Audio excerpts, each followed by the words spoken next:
Alice in Wonderland. One sunny afternoon, Alice and her sister were sitting in the garden. Her sister had her nose in a book, and Alice was bored.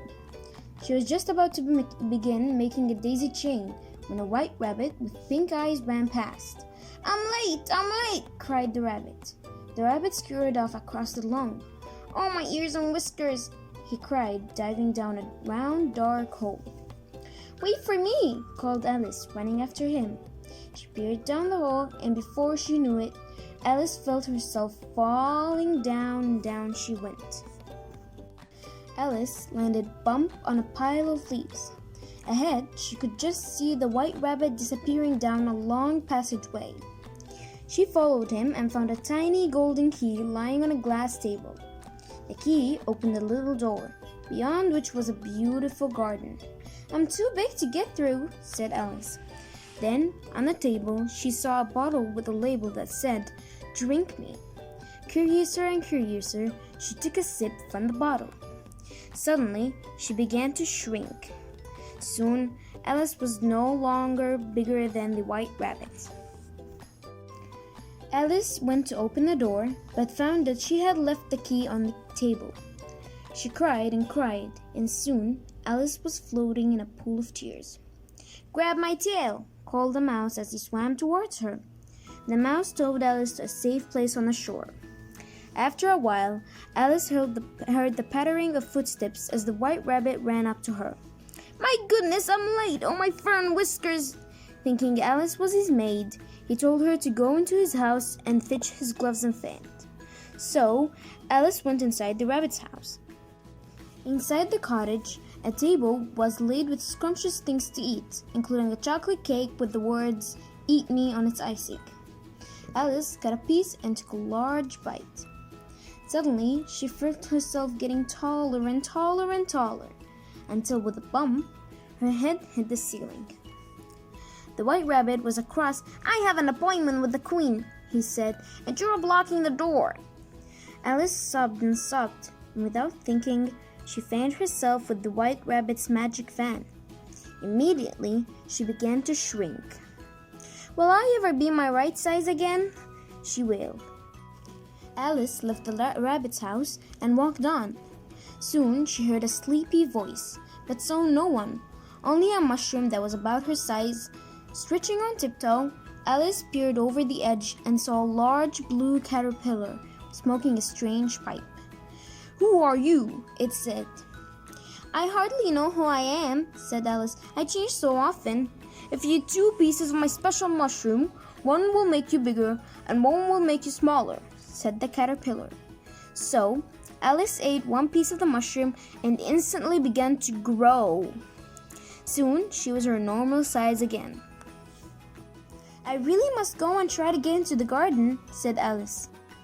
Soon, Alice came to a house where a duchess was sitting by a cat that grinned from ear to ear. Why does your cat grind like that?" Alice asked. "Because it's a cheshire cat," answered the duchess. "Now I must go and play croquet with the queen." With that, she hurried away. Outside, Alice was startled to find the Cheshire cat grinding at her from a branch. "Cheshire Puss, which way should I go from here?" she asked. "The March Hare's house is that way," said the cat. "Do you play croquet with the queen today?" "I haven't been invited," replied Alice, but the cat just smiled and slowly disappeared. Alice followed the Cheshire cat's directions until she came to a pretty garden where the March Hare and Hatter were taking tea under a tree. Sitting between them, fast asleep, was a dormouse. "No room!" they cried out, huddling together when they saw Alice. "There's plenty of room," said Alice crossly, and sat down in a large armchair. How rude, she thought, as the March Hare dipped his watch in a teacup and the Hatter talked in riddles. The Hatter opened his eyes wide and said, "Why is a raven like a writing desk?" Alice thought and thought about ravens and writing desks. "Have you guessed the answer yet?" asked the Hatter. "No, I give up," Alice replied.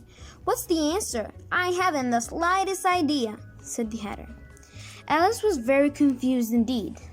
So she got up and walked off.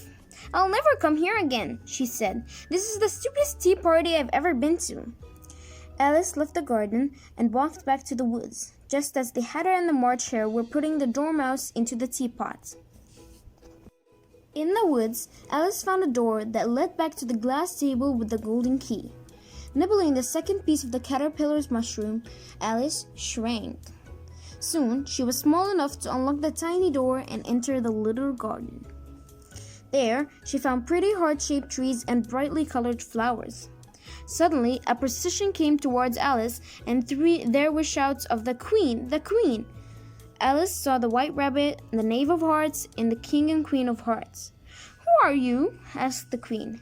"Alice, your Majesty," replied the girl. "You shall play croquet," commanded the Queen. Alice thought she had never seen such a curious croquet ground in her life. The croquet balls were live hedgehogs and the mallets were live flamingos. The card soldiers had to use their hands and feet to make the arches, and the players all played at once without waiting for turns, quarreling all the while and fighting for the hedgehogs. In a very short time, the Queen was in a furious temper and went stamping about and shouting, "Off with his head!" about once a minute. Alice was looking around for some way of escape when she noticed the Cheshire Cat had appeared. "How are you getting on?" asked the cat. "I don't think they play at all fairly," Alice said in a rather complaining tone. "They all quarrel and don't seem to have any rules in particular." "How do you like the Queen?" asked the Cheshire Cat in a whisper. "Not at all," replied Alice, tucking her flamingo mallet under her arm and going off to find her hedgehog. On the way, she met the Duchess and chatted happily to her until someone shouted, "The trail started!" In the courtroom, the King and Queen were seated on their thrones, and the Knave of Hearts stood before them. The White Rabbit began to speak. "The Queen of Hearts, she made some tarts, all on a summer's day. The Knave of Hearts, he stole those tarts and took them quite away." "Call the witness!" cried the King. Suddenly, Alice had the curious feeling that she was beginning to grow. "Alice!" shouted the White Rabbit. Alice jumped up and ran over to the witness stand, tipping it over in the process. "What do you know about this business?" the King said to Alice. "Nothing whatsoever," replied Alice. The King asked the jury to consider their verdicts. "No, no!" cried the Queen. "Sentence first, verdict afterwards." By this time, Alice had grown bigger. "Stuff and nonsense," she said loudly. "The idea of having a sentence before the verdict." "Hold your tongue!" shouted the Queen. "I won't!" cried Alice. "Off with her head!" screamed the Queen. By now, Alice was almost her full size again. "Who cares for you?" she shouted. "You're nothing but a pack of cards." At this, the whole pack rose up and came flying down upon Alice. The cards were soon spinning all around her, so Alice closed her eyes and wished them away. Suddenly, Alice found herself lying on a bank in the garden. Her head was in the lap of her sister, who was gently brushing away some dead leaves that had fluttered down from the trees upon her face. "Wake up, Alice, dear," said her sister. "It's nearly time for tea."